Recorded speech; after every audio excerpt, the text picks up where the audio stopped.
एक बार की बात है। एक गांव में एक किसान रहता था। उस किसान को जानवर पालने का बहुत ही शौक था। उसके पास पहले से ही बहुत सारी भैंसें थी, जिनका दूध बेचकर वो अपना घर चलाया करता था। तो एक दिन उस किसान ने एक खरगोश और एक बंदर को भी अपने घर में पाल लिया। अब काफी दिन गुजरने के बाद उस किसान ने उस खरगोश और बंदर के साथ खेलने का सोचा। उस किसान ने अपने खेत में बहुत सारे छोटे छोटे गड्ढे कर दिए और फिर उन गड्ढों पर मिट्टी डालकर उन गड्ढों को बंद कर दिया। और किसी एक गड्ढे में उस किसान ने एक गाजर को छुपा दिया। अब उस किसान ने खरगोश और बंदर को उस गाजर को ढूंढने के लिए कहा। खरगोश बहुत ही कॉन्फिडेंट था और उसे अपने आप पर बहुत ही विश्वास था। उसने एक एक गड्ढे खोदना शुरू किया और गाजर ढूंढने लगा।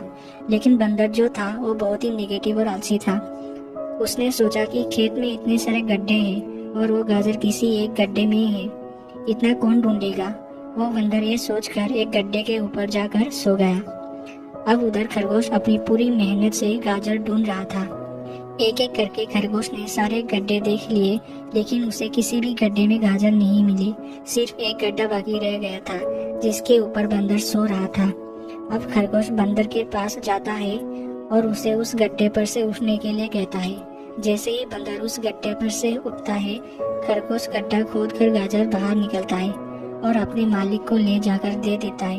बंदर ये देखकर हैरान हो जाता है कि जिस गड्ढे के ऊपर वो इतनी देर से सो रहा था, गाजर उसी के अंदर थी। वो एक बार खोद कर देख लेता तो गाजर उसे मिल जाती और वो मालिक के नजरों में बड़ा बन जाता। यही सोचकर वो अपने किए पर पछता रहा था। दोस्तों, इस कहानी से हमें 3 सीख मिलती है। पहले ये है कि हमें कभी भी अपने काम के प्रति नेगेटिव नहीं सोचना चाहिए। जैसे उस बंदर ने सोचा कि इतने सारे गड्ढे हैं, गाजर किस गड्ढे में है पता नहीं। यही सोचकर उसने उस काम को अपने लिए बड़ा बना दिया। और दूसरी सीख हमें इस कहानी से ये मिलती है कि हमें एटलीस्ट कोशिश भी तो करना चाहिए, क्योंकि हम जब तक कोशिश नहीं करेंगे, किस्मत भी हमारा साथ नहीं देंगे। अगर वो बंदर जिस गड्ढे पर सोया हुआ था वहां से ही गाजर को ढूंढना शुरू करता तो उसे गाजर मिल जाती, लेकिन उसने कोशिश ही नहीं किया। और तीसरी सीख हमें इस कहानी से ये मिलती है कि हमें जल्दी ही हार नहीं माननी चाहिए।